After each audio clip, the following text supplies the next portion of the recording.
ভুট্টার ছাতুর শরবত আমাদের সকলের কাছে খুবই প্রিয়। আবার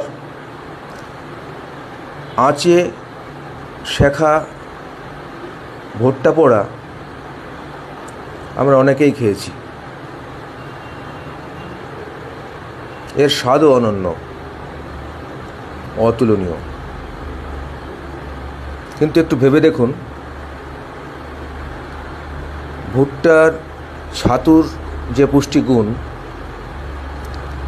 আর সেই সাথে আমরা উনুনের আঁচে যে ভুট্টা পোড়া খাই, সেই ভুট্টার দানা থেকেই কিন্তু ছাতু তৈরি হয়। তাহলে সরাসরি যখন আমরা ভুট্টা পোড়া খাই, তার যে পুষ্টিগুণ ছাতুর পুষ্টিগুণ থেকে অনেক অনেক বেশি।